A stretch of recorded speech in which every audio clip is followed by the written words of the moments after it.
이제 하나님의 말씀 증거하겠습니다. 오늘 우리에게 주신 하나님의 말씀은 요한복음 10장 1절에서 10절 말씀입니다. 이 계시의 말씀을 볼 때 다 자리에 일어나셔서 한 목소리로 합독하겠습니다. 시작. 내가 진실로 진실로 너희에게 이르노니 문을 통하여 양의 우리에 들어가지 아니하고 다른 데로 넘어가는 자는 절도며 강도요 문으로 들어가는 이는 양의 목자라. 문지기는 그를 위하여 문을 열고 양은 그의 음성을 듣나니 그가 자기 양의 이름을 각각 불러 인도하여 내느니라. 자기 양을 다 내놓은 후에 앞서가면 양들이 그의 음성을 아는 고로 따라오되 타인의 음성은 알지 못하는 고로 타인을 따르지 아니하고 도리어 도망하느니라. 예수께서 이 비유로 그들에게 말씀하셨으나 그들은 그가 하신 말씀이 무엇인지 알지 못하니라. 그러므로 예수께서 다시 이르시되 내가 진실로 진실로 너희에게 말하노니 나는 양의 문이라. 나보다 먼저 온 자는 다 절도요 강도니 양들이 듣지 아니하였느니라. 내가 문이니 누구든지 나로 말미암아 들어가면 구원을 받고 또는 들어가며 나오며 꼴을 얻으리라. 도둑이 오는 것은 도둑질하고 죽이고 멸망시키려는 것뿐이요 내가 온 것은 양으로 생명을 얻게 하고 더 풍성히 얻게 하려 하는 것이라. 아멘.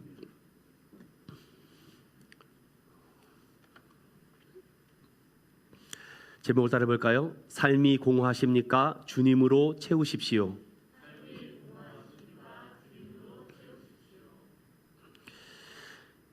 열심히 살아도 마음속에 공허함이 있으셨습니까?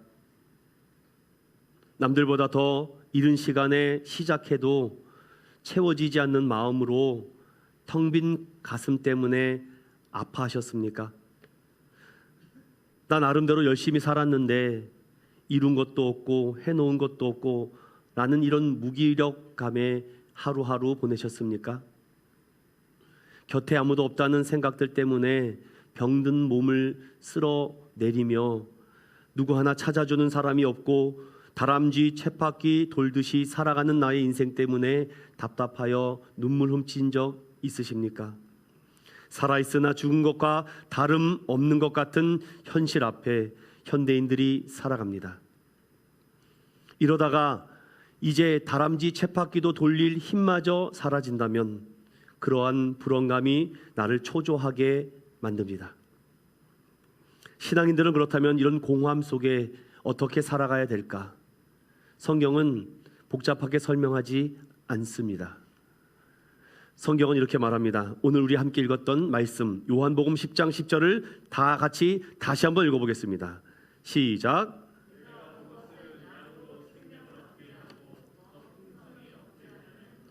내가 온 것은 양으로 생명을 얻게 하고 더 풍성히 얻게 하려 예수님이 오신 줄로 믿습니다.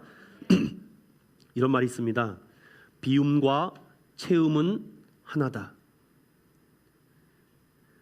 그 비움 안에 무엇으로 채워가느냐, 채워져 있느냐에 따라서 우리의 올 2023년은 전혀 다른 새로운 시대를 맞을 수도 있고 전혀 생각하지 못했던 뜻밖의 문제로 인해서 가슴을 또 쓸어내려야 될지도 모릅니다.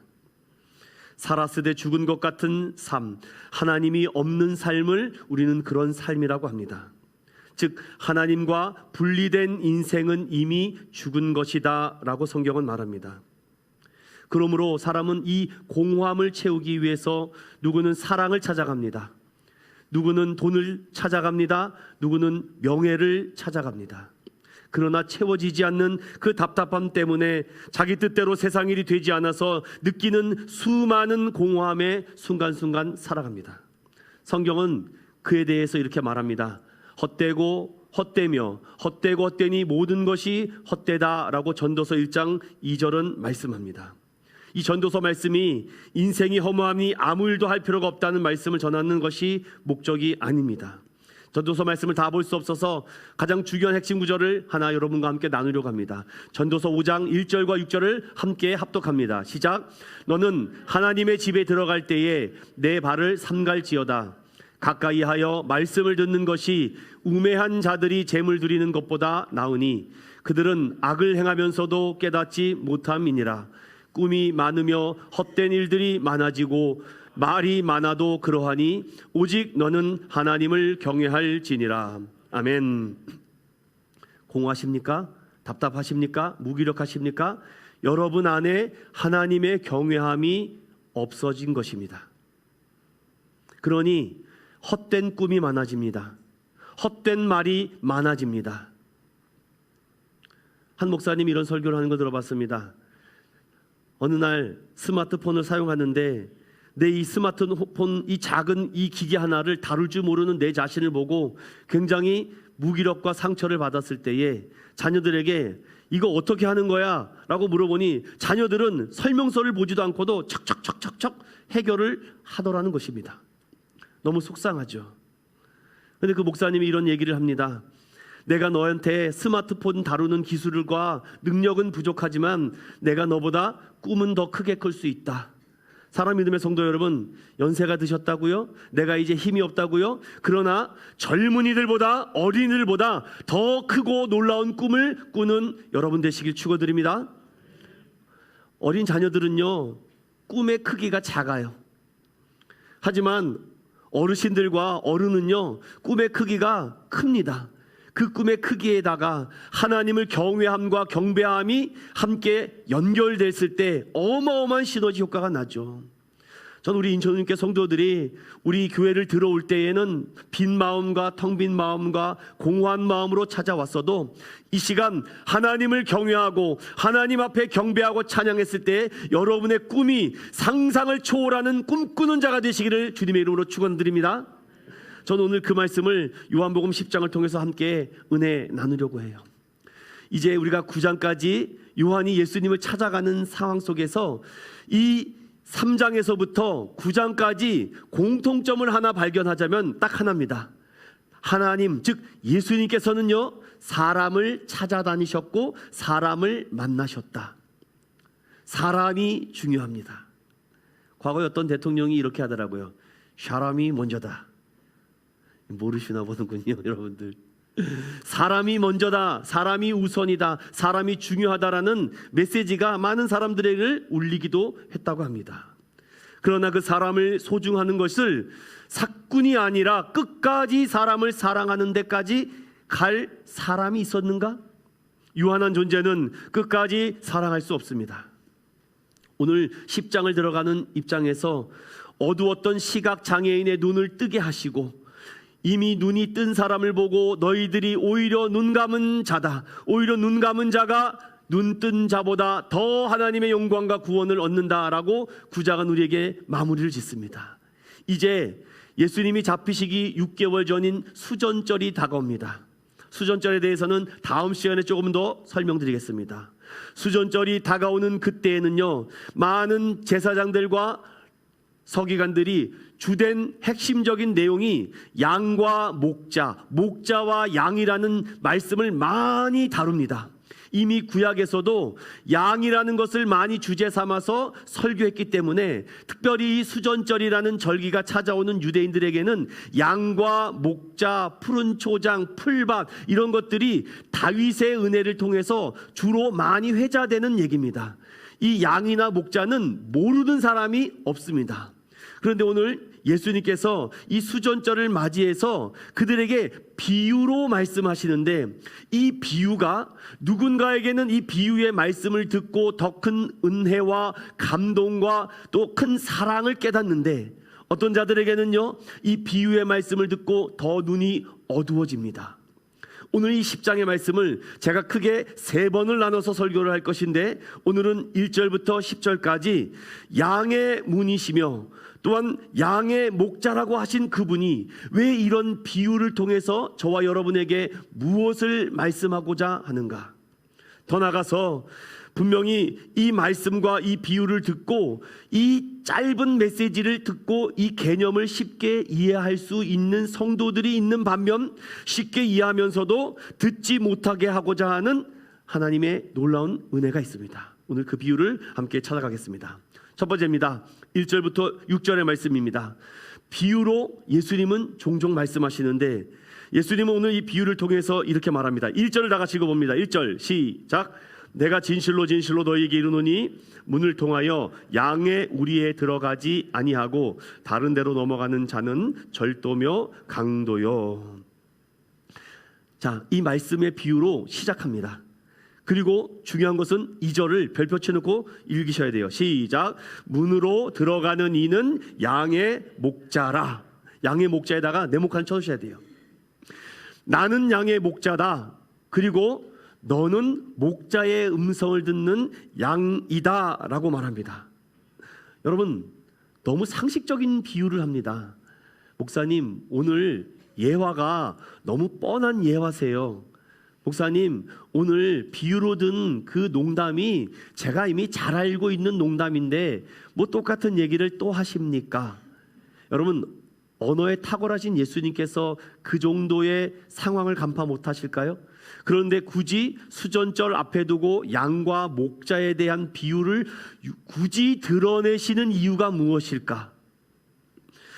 목자가 양의 문으로 들어가고 양들의 이름을 불러 들어가게 나오게 하는 것 역시 너무나 당연합니다. 주인은 자기의 양을 다 알고 있습니다. 그런데 중요한 것은 문으로 들어가는 이가 양의 목자다. 이 메시지가 오늘 중요합니다. 이 말씀이 들리는 자들에게는요, 진리의 눈이 열어진 것이고 들리지 않는 자에게는 어둠의 눈이 열린 것이죠. 여러분, 이사야 6장 9절을 잠깐 열어볼까요? 성경책 한번 잠깐 찾아보겠습니다. 여러분, 이런 말씀들을요, 성경을 성경으로 해석해야지 자꾸 자해석하게 되면 문제가 됩니다. 성경 이사야 6장 9절을 함께 읽어봅니다. 시작. 여호와께서 이르시되 가서 이 백성에게 이르기를 너희가 듣기는 들어도 깨닫지 못할 것이요 보기는 보아도 알지 못하리라 하여. 아멘. 여러분들, 우리 인천교회는 그렇지 않지만 종종 성도들이 은혜 받고자 교회로 찾아오는데 아무것도 듣지 못하고 돌아가는 경우가 있습니다. 이사야는 그것을 가지고 너희가 마당만 밟고 돌아가느냐. 여러분, 이 귀한 한 시간을 어떻게 마당만 밟고 돌아가십니까? 그 안에서 참다운 진리와 은혜를 깨달아야 되는데, 그런데 성경은 이미 말씀합니다. 너희가 그 진리의 말씀을 들어도 깨닫지 못할 것이고 보기는 보아도 알지 못하게 한다. 이건 하나님이 하시는 것이기 때문에 어쩔 수 없다는 것이죠. 아무리 탁월한 강사가 와서 좋은 말씀과 탁월한 얘기를 하더라도 그의 눈과 귀를 어둡게 하시면 듣지 못하게 한다는 말씀이죠. 자, 이런 뻔한 상식적인 이 넌센스와 같은 이야기를 예수님께서 지금 많은 유대인들에게 던집니다. 나는 양의 문이라. 그런데 양은요, 반드시 목자가 필요한데 오늘 10장 15절 보세요. 10장 15절 다 같이 읽어봅니다. 시작. 아버지께서 나를 아시고 내가 아버지를 아는 것 같으니 나는 양을 위하여 목숨을 버리노라. 여러분, 15절의 말씀이 우리에게 다르게 느껴야 됩니다. 지금까지는 우리는 주인과 종, 스승과 제자, 선생님과 아이들, 이 정도의 관계로만 예수님이 우리에게 다가오셨다면 이제 오늘 10장부터 우리가 말씀을 볼 때는 아버지와 아들, 아버지와 딸, 아버지와 자녀의 관계로 설명하시는 것을 우리가 놓치지 말아야 되죠. 여러분, 지금 21세기에 선진국들에게 많이 일어나는 풍습이나 유행이 바로 반려견이나 반려묘를 키우는 것입니다. 어떤 분들은 반려충을 키우는 분들도 있고요, 다양한 것들을 키우고 있습니다. 제가 어떤 영상을 하나 봤는데 정말 애완견을, 즉 반려견을 귀하게 키우고 있다가, 여러분 수명이 있지 않습니까? 그런데 반려견이 그만 생명을 다한 거죠. 그래서 그 집안이 정말 그 강아지 때문에 대성통곡을 하면서 울고불고 하면서 어떻게 하나 제가 지켜봤더니 그 죽은 강아지를 가지고서는 병원으로 가더라고요. 그 강아지 하는 그런 병원 있지 않습니까? 거기 갔더니 강아지를 장례를 시켜주더라고요, 보니까. 그래서 강아지 사진을 딱 찍어가지고서는 우리 사람들 장례하듯이 똑같이 화환을 꾸며주고 사진을 찍어주고 거기다가 대고서는 막 그걸 하더라고요. 여러분 많은 생각이 들었습니다. 그러나 여러분 오해하지 마십시오. 제가 갖고 있는 신학적 지론은요, 분명히 성경은 사람에게만 혼이 있고 영혼이 있지 동물에게는 없다고 말씀하고 있습니다. 이건 전도서가 말하고, 우리는 하늘로 올라가지만 모든 생명체의 사람이 아닌 것은 다 소멸된다라고 돼 있습니다. 이건 신학적 말입니다. 그래서 그런 마음과 그런 애틋한 것은 참 좋은데 너무 과하지 않는가라는 생각을 개인적으로 하는 것입니다. 너무 사랑했기 때문에 그럴 수 있다라고 저는 충분히 이해를 합니다. 그러나 참 쓸쓸하게 정말 무덤도 없이 정말 장례식도 장사도 치르지 못하고 죽는 수많은 여러분 사람들을 생각할 때 참 안타깝지 않는가라는 것도 제 마음속에 있죠. 그런데 여러분 하나님께서는 우리에게 무엇이라고 말씀하면, 나와 너의 관계가 스승과 제자, 선생님과 학생 이런 관계가 아니라 아버지와 아들의 관계다. 아버지와 아들의 관계는요, 여러분 아무리 내가 사랑하는 강아지가 죽었다고 해도 여러분이 그 강아지를 살리려고 대신 죽을 수 있습니까? 저는 아직까지 그런 얘기를 못 들어봤습니다. 내가 이 강아지와 이 고양이를 너무 사랑해서 내가 이 강아지가 죽는 대신, 이 고양이가 죽는 대신 내가 대신 죽었다라고 말을 들어본 적이 없습니다. 뭐 있겠죠. 뭐 같이 죽는 동반은 있을지 모르지만 그런 기사도 읽어본 적이 없죠. 그런데 오늘 15절은 뭐라 그럽니까? 내가 양의 문인데, 양의 문인 내가 아버지가 되어서 자녀가 죽는데 빠지지 않기 위해서 내가 스스로 목숨을 버렸다. 내가 스스로 목숨을 버렸다. 아니, 예수님께서는 이러한 비유와 말씀을 그들에게 던져주심에도 불구하고, 야, 나를 위해서 죽는 사람이 어디 있어? 여러분, 제가 옛날에 한번 설교를 드렸죠. 부산의 어떤 주택에서 화재가 났는데 그 실제적인 얘기가 기사에 나왔습니다. 그래서 소방관들이 그 화재 더미를 막 치우고 있었습니다. 치우고 있었는데 어디 한 곳에 한 아주머니가 이렇게 웅크리고 죽어 있는 것을 보고 너무 소방관들이 마음이 아프죠. 그래서 그 소방관들이 그 시신을 이렇게 찾는데 이 어머니가 뭔가를 꼭 안고 있는데 이게 손이 안 떨어지더라는 것입니다. 그래서 강제로 손을 뜯어냈더니 그 보자기에 아기가 이렇게 죽어 있는 것을 보고 소방관들의 가슴이 막 터질 듯한 것입니다. 그 어머니가 그 불구덩 속에서 나는 죽어도 되고 그 아이를 살리려고 온몸으로 웅크리고 있었지만 결국은 숨을 거두게 마는 거, 이게 실제적으로 뉴스에 나오지 않았습니까? 여러분 그런 것 같아요. 저도 우리 부모님이 나를 위해서 정말 죽는 신용 이상도 하시지 않을까. 여러분의 부모님은 어떠셨습니까? 심지어 여러분의 자녀를 위해서 여러분의 모든 것을 다 줘도 아깝지 않지 않습니까? 오늘 이 10장은 그것을 우리에게 전달해 주고 있습니다. 이 비유의 말씀을 하는데 누구는 이 간단하고 뻔한 이야기를 들으면서도 가슴이 터지는 겁니다. 그 공허한 마음이었었는데 그 말씀을 들었는 순간 가슴이 미어 터질 것 같고 눈물이 흐르는 거죠. 어떤 사람은 아유, 저 얘기 뻔한 얘기 또 하시네. 아유, 이제 듣지도 않는 것입니다. 그런데 오늘 그 얘기를 다시금 합니다. 아버지는 아들을 포기하지 않는다. 어머니는 아들을 절대로 포기하지 않는다. 그를 끝까지 안전한 곳에 인도하기 전까지. 그래서 오늘 2절에 문으로 들어가는 이는 양의 목자다. 여러분, 우리는 어디입니까? 우리는 양입니다. 그럼 우리가 양인데 우리가 들어갈 그 우리가 어디입니까? 오늘날 그 우리가 바로 교회를 의미하는 것이죠. 여러분, 교회는요 영적 우리입니다. 사탄과 마귀가 이 우리의 곁에 서서 항상 우리에 있는 그 양을 집어삼키려고 하긴데, 양의 목자가 누구라고요? 예수님이 양의 목자라고 얘기합니다. 목자가 예수님이시기 때문에 그 우리 안에 들어오면은요 절대로 그 양을 채갈 수도 없고 잡아먹어갈 수도 없다는 것입니다.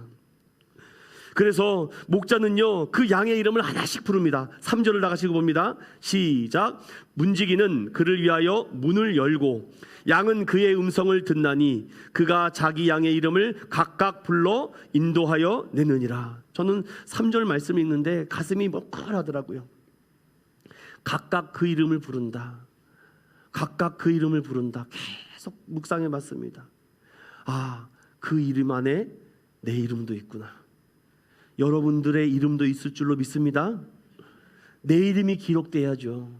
내 이름이 기록되지 않으면요, 생명책 안에 내 이름이 기록되지 않으면요, 여러분 탈락됩니다. 그런데 양의 목자 되신 예수님께서 각각 그 이름을 다 부릅니다. 택함 받은 자, 구원받은 자, 죄에서 죄사함을 받은 영혼들은요 예수님께서 그 이름을 다 아시고 한 사람 한 사람을 다 부른다는 거죠. 그래서 교회는요 사람 이름을 부르는 곳이지 숫자 세는 곳이 아닙니다. 저도 큰 교회에서 부목사로 있었습니다. 그러면요, 부목사들이 하는 일이 뭔지 아십니까? 오늘 사람 몇 명 왔는지 뒤에서 여러분의 뒤통수를 세는 일을 합니다. 이번 2줄은 A 목사, 2줄은 B 목사, 저번은 A 전도사 서서 사람 뒤통수 셉니다. 그리고 누가 안 왔는지 다 체크합니다. 그리고 체크한 것을 각각 교구 목사에게 보고를 합니다. 그리고 교구 목사가 하는 일이 뭔지 아십니까? 전화통을 붙들고 어디 가셨어요? 왜 안 오셨어요? 무슨 일이 있으세요? 이게 반복적으로 1시간 동안 합니다. 그리고 교구 목사가 거의 로봇처럼 말합니다. 아이고, 그러셨군요. 한번 신방을 가야 되겠습니다. 사람을 숫자로 보고 있습니다. 그렇지 않은 교회가 더 많다고 저는 봐요. 사람에게 관심이 없습니다. 그 사람이 어떤 문제가, 어떤 아픔과 어떤 어려움이 있어서 문제가 생긴 것이 아닌지, 오늘 왜 왔는지 안 왔는지, 그 문제에 숫자만 세고 있지 않는지. 그러니 결국은 공함에 빠지죠.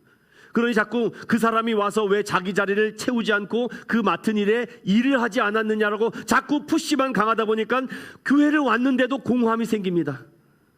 사람이 중심이 돼야 되고 사람을 하나의 각각 존재로 봐야 되는데 왔냐 안 왔냐 이것을 따지니까 자꾸 사람들에게 확인 전화만 하죠. 존재로 보지 않고 숫자로 보고 있습니다. 내 교구, 내 구역, 내 셀을 얼마나 오늘 채웠는가. 그러니 공허하죠. 그걸 전화를 하는 교구 목사도 정말 공허합니다. 내가 지금 뭘 하는 것인가. 관계가 되지 않으니까요, 서로 무덤덤해집니다. 목자는요, 관리를 하는 것이 아니라 돌봅니다. 각각 그 이름을 불러야 되는데, 잘 보세요. 문지기는 그를 위해서 먼저 문을 엽니다. 문을 딱 열어주는 거죠. 그리고 문을 열 때 각각 그 사람을 다 존재론적으로 보고 있기 때문에 누군지 이름인지 다 알아요. 저도요, 여러분들의 이름을 부르면서 새벽마다 기도합니다. 오늘도 새벽에 기도했습니다. 하나님 아시죠? 아무개 집사님, 아무개 집사님. 그러다 보면 시간이 가요. 뭐 기도를 어떻게 하냐고요? 여러분이 알고 있는 사람들 이름 하나씩만 불러도요, 1시간은 그냥 갑니다. 여러분 그렇게 기도하셨습니까? 목자는요, 문을 열어놓고 양인지 아닌지 확인하면서 들어보냅니다.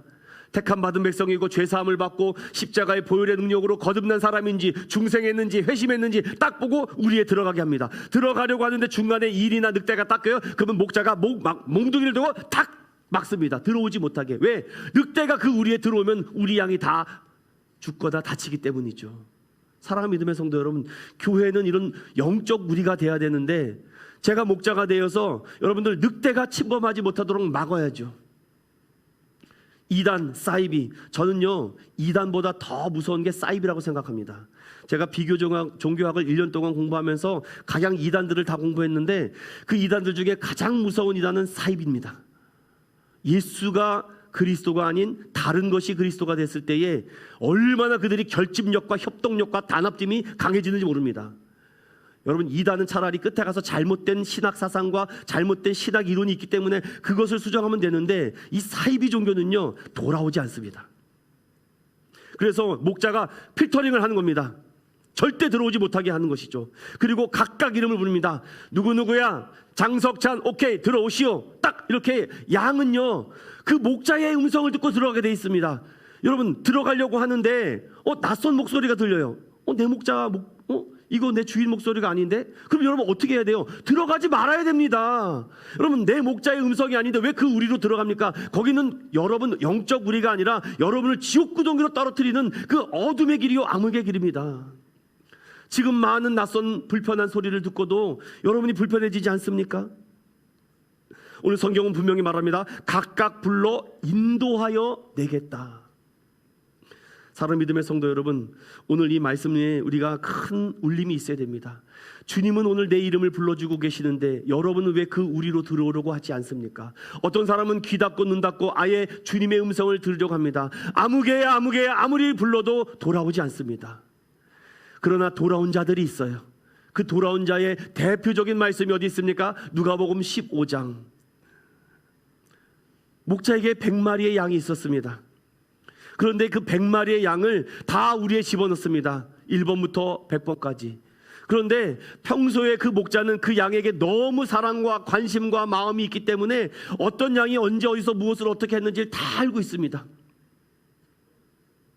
그런데 여러분, 양을 세는데 99, 내가 잘못 셌나? 여러분, 주인은 절대 잘못 세지 않습니다. 여러분, 예수님은 절대 실수하지 않습니다.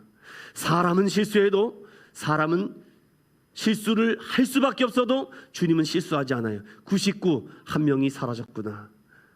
그런데 성경은요, 우리 같으면 99개가 있는데 문 닫아버립니다. 방주의 문이 닫혀버리면요, 아무리 바깥에서 아우성 쳐도 문은 열어지지 않습니다. 그런데요, 주님은요, 예수님 그 문을 강제로 또 엽니다. 강제로 열어요. 그리고 그 한 마리를 찾아다닙니다. 이놈의 새끼 어디 갔나? 어디로 도망간 거야? 도대체 왜 이렇게 말을 안 듣는 거야? 주인은요, 그 한 마리의 영을 타여서 수풀을 헤치고 갑니다. 근데 저 멀리서 음메 하면서 소리가 들려요. 그런데 주인은요, 그 양 한 마리를 살리기 위해서 찾아가죠. 그리고 그 양을 구해냅니다. 성경은 이렇게 말하고 있습니다. 여러분, 누가복음 15장 잠깐 열어볼까요? 누가복음 15장 4절만 먼저 읽어보겠습니다. 4절 시작. 너희 중에 어떤 사람이 양 100마리가 있는데 그 중에 하나를 잃으면 99마리를 들에 두고 그 잃은 것을 찾아내기까지 찾아다니지 아니하겠느냐. 아멘. 성경은 우리에게 이렇게 말합니다. 이것이 목자와 양, 즉 아버지와 자녀의 관계에는요, 뗄래야 뗄 수가 없다는 것이죠. 여러분들 이름과 얼굴을 다 기억하십니다. 그런데 사꾼은요, 이름은 기억해 줄지 몰라도 얼굴을 기억하지 않아요. 교회는요, 어찌 보면은요, 이름을 불러주는 곳입니다. 대접받는 곳입니다. 사랑받는 곳입니다. 여러분, 누가 교회 생활을 잘할까요? 내가 정말 예수님께 대접받는다라는 생각으로 살아가는 사람입니다.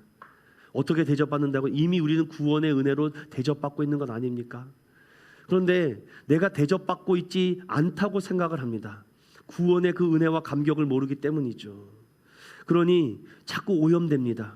한 주간 살면서 오염투성이로 교회로 찾아와서 그 깨끗하지 못한 옷을 예수 보혈의 피로 깨끗하게 빨고 나가야 되는데 오히려 더 상처받고 나간다고 했을 때에 참 안타깝습니다.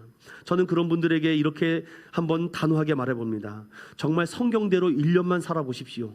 정말 하나님의 역사가 나타나는지 안 나타나는지. 성경대로 1년만 살아보십시오. 말씀만 읽어도 하나님의 은혜와 기적이 나타나는 줄로 믿습니다. 이런 믿음과 이런 단호함이 없으면요, 여러분 성경 안 읽습니다. 성경 공부하라고 말도 안 하겠습니다. 성경만 1년 동안만 열심히 읽어보십시오. 하나님이 여러분을 통해서 역사와 능력이 나타나는 줄로 믿습니다. 그러면요, 목자의 음성이 들려요. 양은요, 목자의 음성을 듣기 때문에 그 음성을 듣지 않으면요, 계속해서 공허합니다. 계속해서 메말라 버립니다. 분명히 성경은 6장에도 8장에도 내가 생명의 떡이다, 내가 생명수다, 영원히 마르지 않는 샘이다라고 말을 했어도 잠들어 버렸는데 어떻게 해요?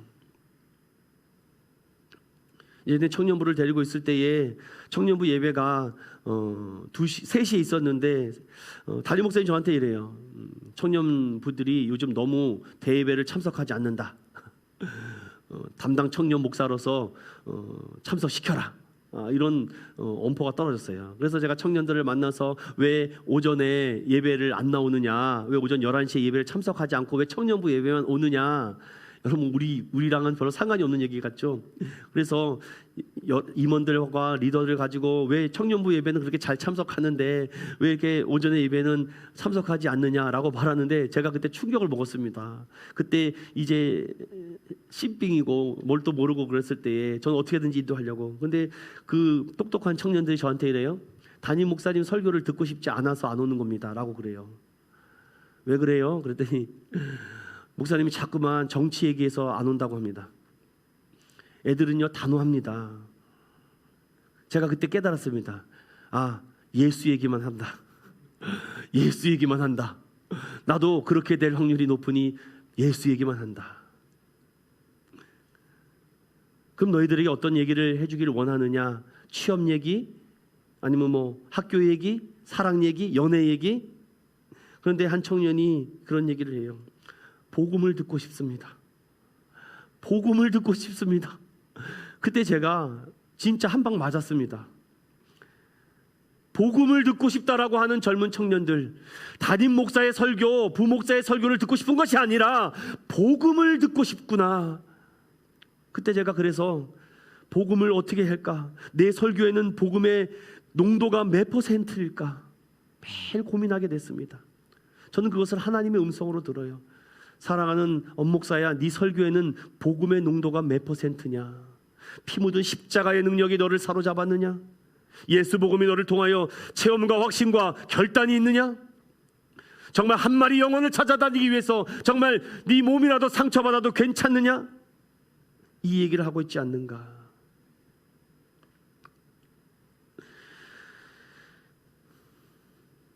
4절과 5절을 읽어봅니다. 시작. 자기 양을 다 내놓은 후에 앞서가면 양들이 그의 음성을 아는 고로 따라오되 타인의 음성은 알지 못하는 고로 타인을 따르지 아니하고 도리어 도망하느니라. 6절 시작. 예수께서 이 비유로 그들에게 말씀하셨으나 그들은 그가 하신 말씀이 무엇인지 알지 못하니라. 아멘. 너무 많이 오염됐습니다. 너무 많이 오염된 것은요, 옷을 갈아입어야 됩니다. 아무리 좋은 세탁기에 집어넣어도요 되지 않아요. 빨리 여러분 오염된 그 옷을 벗어던지고 그리스도의 그 빛나는 옷으로 갈아입으시기를 축원드립니다.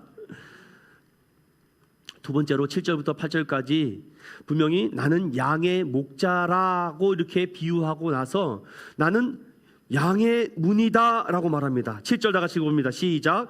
그러므로 예수께서 다시 이르시되 내가 진실로 진실로 너희에게 말하노니 나는 양의 문이다.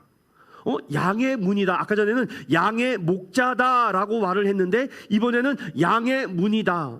제가 신학적 소양이 부족해서 도대체 이 양의 문이라고 비유하신 이유가 무엇일까? 온갖 코멘터리와 주석서를 찾아보면서 이 하나를 찾기 위해서 몸부림을 쳤습니다.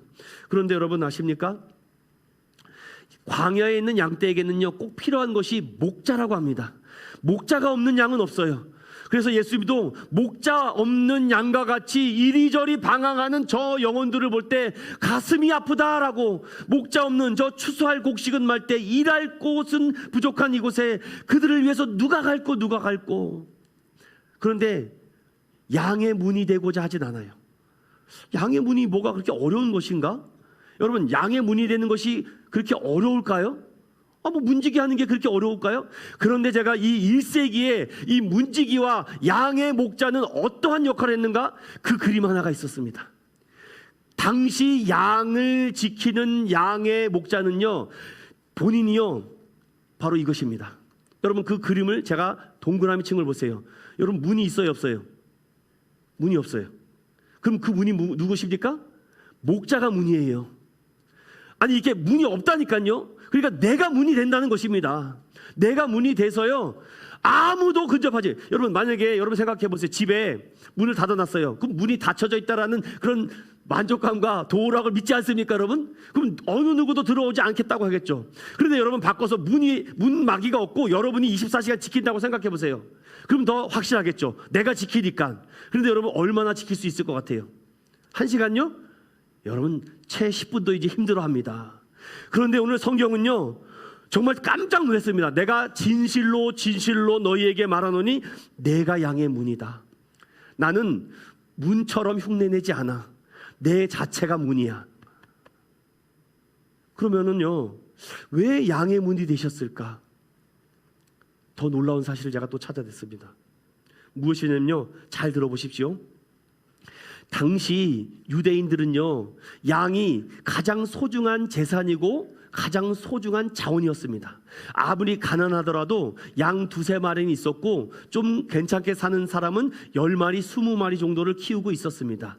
거기서 나오는 고기와 이 털을 당시 이 유대 민족에게는 너무나도 소중한 것이기 때문이죠.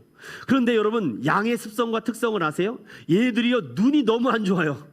그래서 지 멋대로 다닙니다. 그래서 양의 주인은요 이놈의 양을 돌보냐고 아무것도 못합니다. 정말 저리 갔다가 올라갔다가 내려갔다가 너무 말을 안 듣습니다. 꼭 저와 똑같아요. 말을 더럽게 안 들어요. 그리고 고집이 얼마나 센지 뭘 한번 여기다 갖다 놓으면 말을 안 듣습니다. 그게 양의 습성이 우리랑 비슷하기 때문에 성경은 자주 우리를 양으로 비유하죠. 그래서 양의 주인들이요 지혜를 짜냅니다. 우리 이렇게 하지 말고 큰 우리터를 하나 만들자고, 그리고 우리 돈을 내서 목자 하나를 사자고, 그래서 그 목자에게 이 양을 지킬 수 있도록 우리가 품앗이를 주자는 겁니다. 쉽게 말하면은. 그러니까 나 혼자는 이 소수의 양무리를 만들기에는 너무 부담이 되고 돈이 많이 드는데, 십시일반으로 10가정 20가정이 그 우리를 만들어서 양을 거기다 끝나고 집어넣으니까 얼마나 편합니까? 이해되시죠? 그 모습이 딱 이 그림입니다. 큰 울타리를 만들어 놓고 양 목자를 돈을 주고 삭을 주고 사는 거죠. 그리고 양의 목자는요, 하는 일이 뭐냐입니까? 양의 문이 되어서 양을 지키고 꼴을 주고 물을 주고 또 왔다 갔다 하는 일만 하면 됩니다.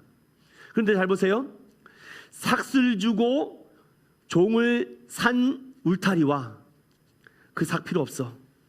나는 그 삭을 안 받아도 나는 양을 지키고 싶어.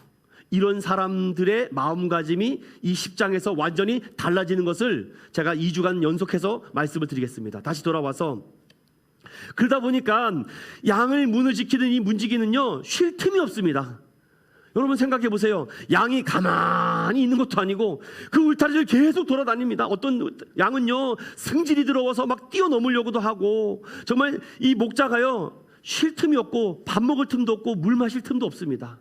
그런데 더 무서운 건 뭔지 아십니까? 여러분, 당시 유대인들은요, 울타리가 저 정도 돼서 사람의 키 높이 정도, 뭐 이렇게 보면 그 담이 보입니다. 그런데 당시요, 이 양을 훔쳐가는 도둑들이 얼마나 많은지 크게 3가지의 도둑이 있었습니다. 첫 번째는요, 밤이 되기를 기다립니다. 그리고 사다리를 갖다 놓고 그 사다리를 타고 넘어가서 양을 훔쳐가는 도둑놈들. 아주 밤만 되면요, 목자들이 살 수가 없어요. 이 도둑놈 계속 욕이 한번 순간적으로 나올 뻔했어요. 도둑님들 때문에 살 수가 없어요. 그런데 그때는 어떻게 그래도 목자가 지킬 수 있죠. 뭐 이렇게 돌아가면서 하든지 간에. 그래도 참 힘든 겁니다. 그런데 정말 더 무서운 건 뭐냐면, 양들을 꼴을 먹이고 물을 먹여야 되잖아요. 그럼 양 우리를 나올 때, 양 우리에서 나올 때, 그때가 정말 힘든 것입니다. 그 양을 몰고 나가죠. 그러면 1번부터 저 끝에가 있으니 양이 얼마나 많겠습니까? 그런데 동굴이나 숲속에서 이렇게 숨어 있다가 이게 무리지어가는 양을 주변에서 인터셉터하는 도둑님들, 이거 미치고 환장하는 거죠. 이거 목자가 혼자서 어떻게 뭐 목자가 얼마나 많으면 몰라도요. 그런데 정말 더 위험한 도둑님들이 있어요. 그것이 바로 당시 맹수들입니다. 맹수는 밤낮을 가리지 않아요. 그냥 뭐 담을 뛰어넘는 거는 일도 아니죠. 당시요, 여러분들, 일이나 늑대, 살쾡이, 사자, 뭐 조금은 볼 수는 없지만 당시는요, 뭐 얼마든지 많죠. 그러니 목자가요, 정말 불야성 불철주야를 이거 보고 하지 않으면 안 됩니다. 그런데 여러분 보세요. 삭슬 주고 산 종이요, 만약에 양을 지키려고 하는데 도둑님들이 왔어요. 근데 도둑님이 가서 칼을 들이대고 양 한 마리 안 주면 잡아먹겠다, 이렇게 신사적으로 말하나요? 그렇게 신사적으로 말 안 해요. 칼을 이미 들이댔죠. 대고 벌써 딴 놈이 양을 갖고 가고 있습니다. 그럼 여러분, 발음이 잘 안 되네 이게. 여러분 이해하고 들으십시오. 삭슬 받고 산 그 종은요, 자신의 생명의 위협이 올 때 그 삭을 받은 종은 양을 지킬까요, 안 지킬까요? 우리 장미라 집사님이 잘 아주 아셨네요. 절대 지키지 않습니다. 어떻게 하겠어요? 그 양의 생명이 중요해요, 내 생명이 중요해요? 내 생명이 중요하잖아요. 그러니까 어떻게 하겠어요? 도망간다니까요. 삭슬을 받고 산 종은요, 도망갑니다. 근데 당시 미시나나 탈무드에 보면요, 자신의 생명의 위협을 받고 양을 지키지 못한 종들을요, 생명이 더 소중하다는 것을 알고 그 종을 해하진 않습니다. 그런데요, 양의 문이 되신 예수님께서는요, 도둑님들, 맹수들, 훔쳐가는 놈들, 그 놈들을 잡기 위해서 직접 문이 됩니다. 이거는 내가 졸지도 주무시지도 않겠다는 것입니다. 성경은 이렇게 말합니다. 나는 너의 이름을 각각 불러 너의 이름과 얼굴을 기억하고 있어서 내가 너를 위해서 인도하고 보호하기 위해서 내가 졸지도 주무시지도 않고 있다. 이것이 하나님의 말씀인 줄로 믿습니다. 그런데 왜 공허하십니까? 왜 공허한 마음이 드십니까? 하나님이 졸지도 주무시지도 않고 우리를 지켜준다고 하는데. 이에요.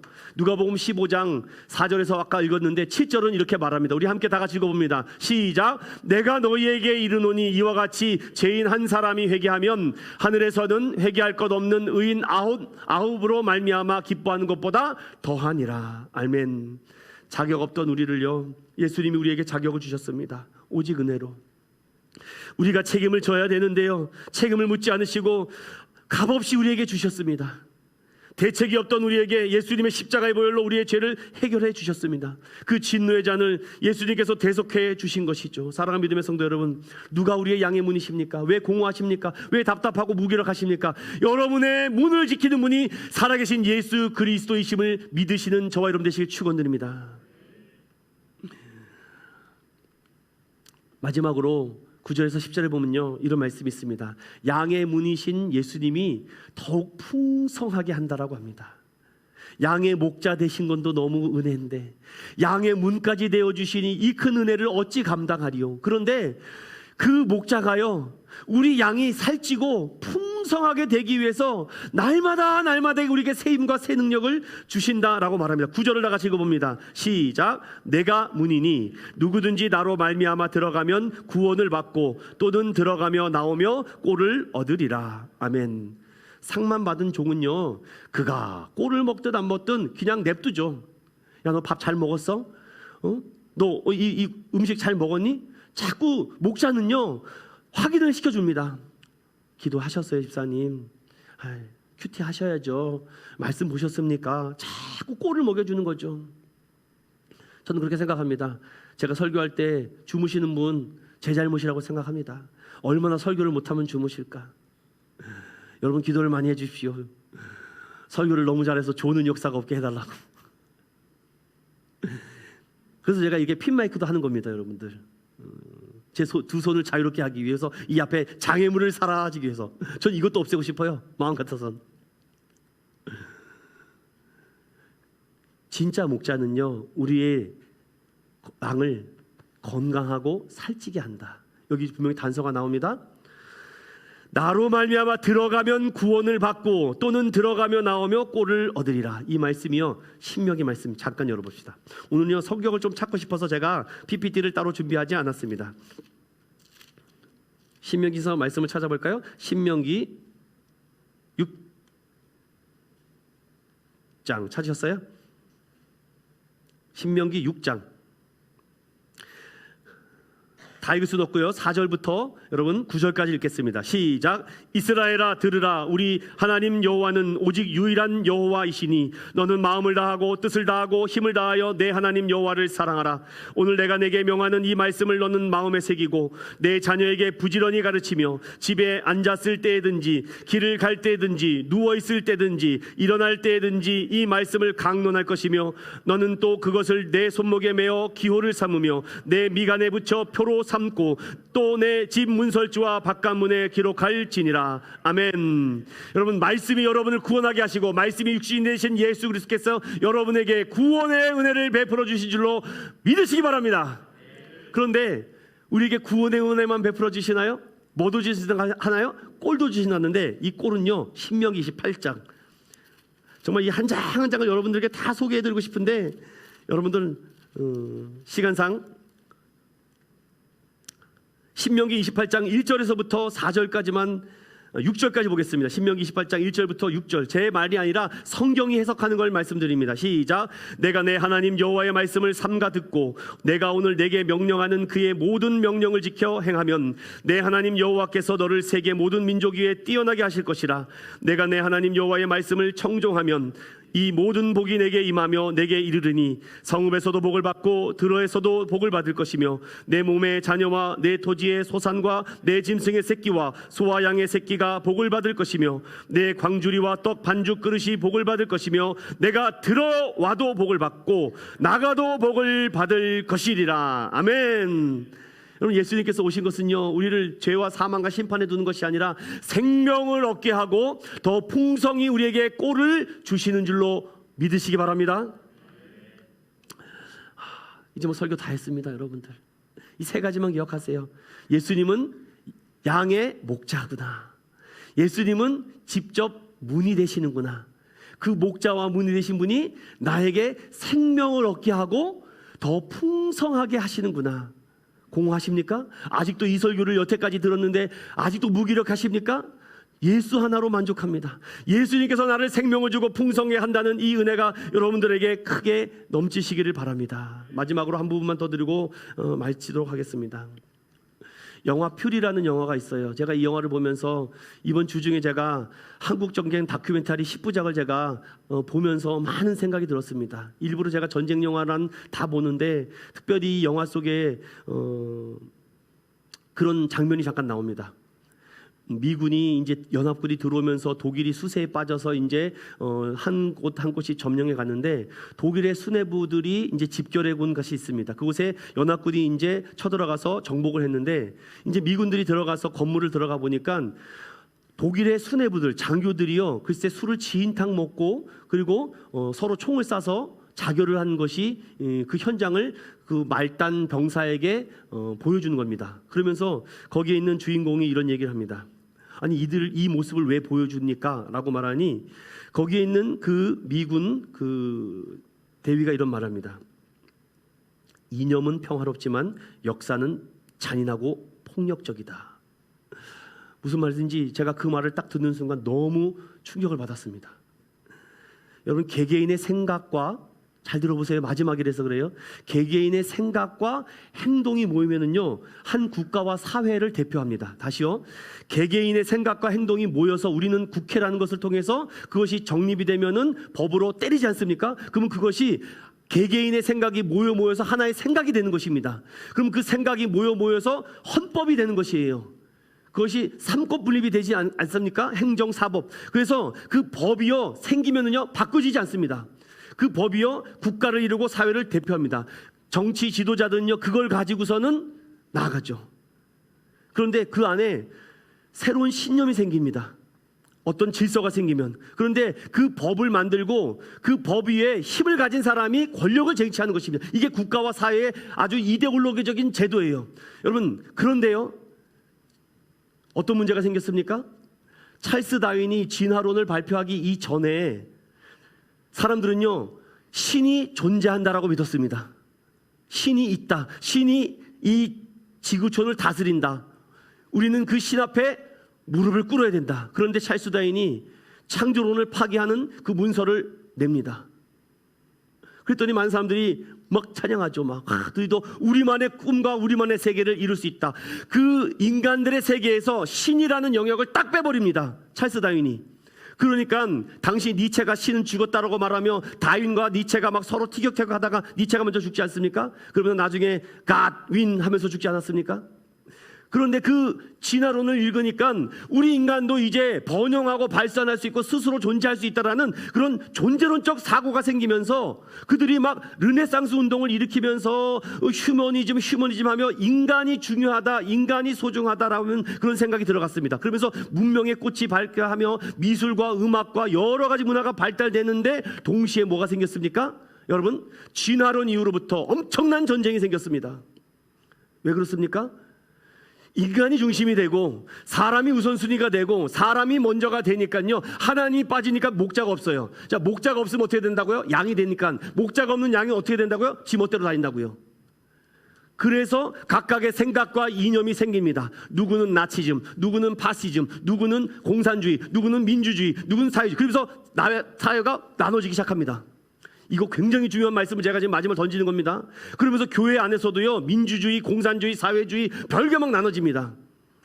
이 퓨리에서 그 장면이 하나가 나와요.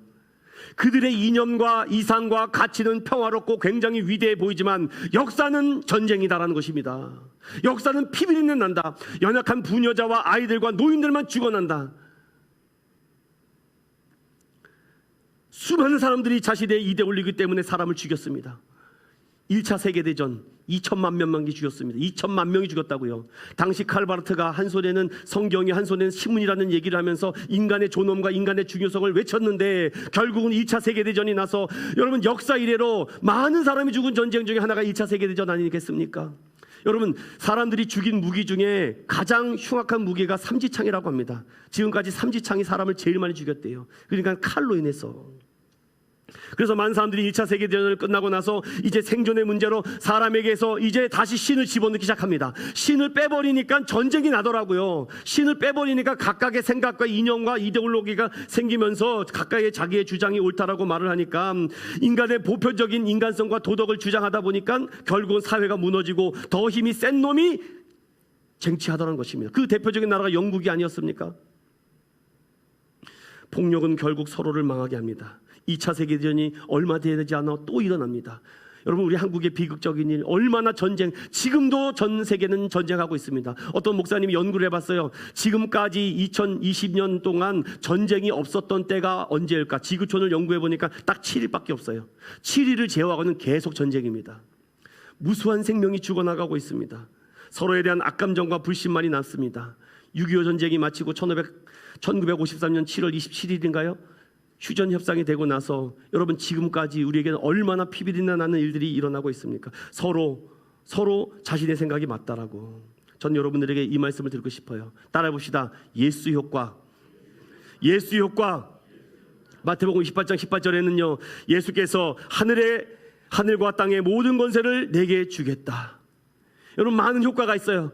플라시보 효과, 노시보 효과, 피그말리오 효과, 뭔 법칙, 무슨 머피의 법칙, 무슨 법칙이 있는데 여러분, 그런 거 다 소용없습니다. 우리는 오직 예수 이펙트, 예수 효과만이 우리를 변화시키고 우리를 공허함과 우리를 책임질 수 없는 모든 것을 책임져 주시는 줄로 믿습니다. 사랑하는 믿음의 성도 여러분, 이 예수 효과를 보지 못하면 또 이 문 밖에 나간 순간 또 공허함과 무기력이 찾아올 것입니다. 전 여러분들에게 이런 말씀을 드리고 마무리 짓고 싶어요. 예수로만 채우고 살아가려면, 따라 봅시다. 주님을 향해 끊임없이 접근해야 된다.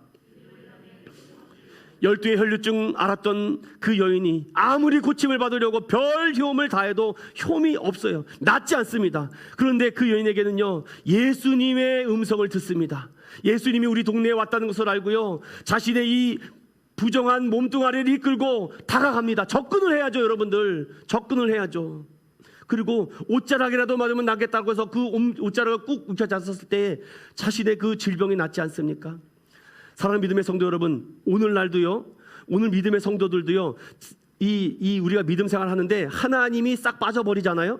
잘 들으셔야 됩니다. 우리가 이렇게 믿음 생활 하다가 정말 신앙 생활 잘하가도 하나님이 그 딱 빠지면은요, 음성이 안 들린다니까요. 음성이 안 들리는 그 순간 어떻게 생각이 바뀌는지 아십니까? 가족 중심으로 바뀌어요. 제 말을 이해했으면 좋겠어요. 내가 믿음 생활하고 내가 믿음의 가족이고 내가 뭐 어떤 가정이고 하다가 그 안에 하나님의 영역이 딱 빠져버리면요, 가족 중심으로 바뀝니다.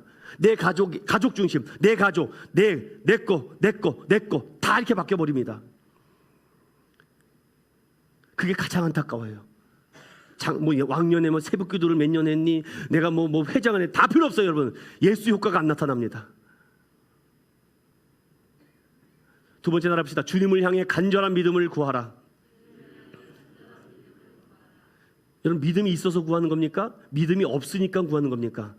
믿음이 없으니까 구하는 겁니다.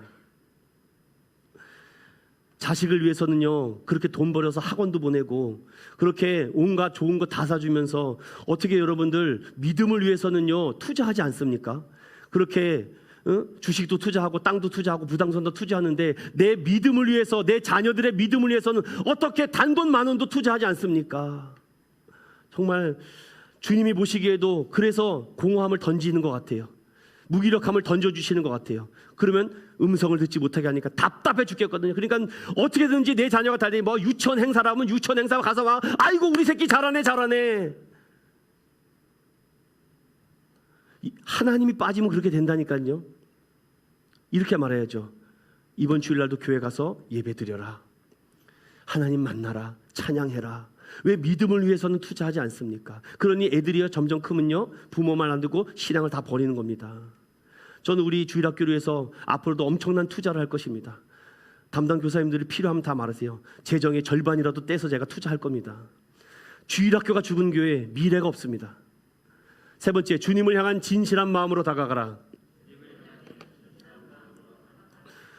이 세 가지가 필요합니다. 끝으로 어떤 목사님이 이런 설교를 하시더라고요. 따라해 볼까요? 하나님 나라에는 쓰레기통이 없다.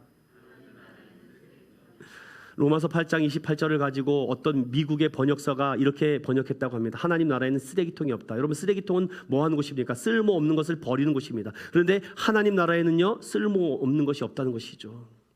사랑하는 믿음의 성도 여러분, 우리의 삶의 시간들을 쓰레기통에 버리지 마시고 이 귀중한 시간들을 양의 역할은 목자의 음성을 듣고 우리로 들어오라 할 때 순종하며 들어가면 구원을 얻고 꼴을 얻어 풍성하게 되는 은혜가 여러분 가정에 함께 하시기를 예수님으로 축원드립니다.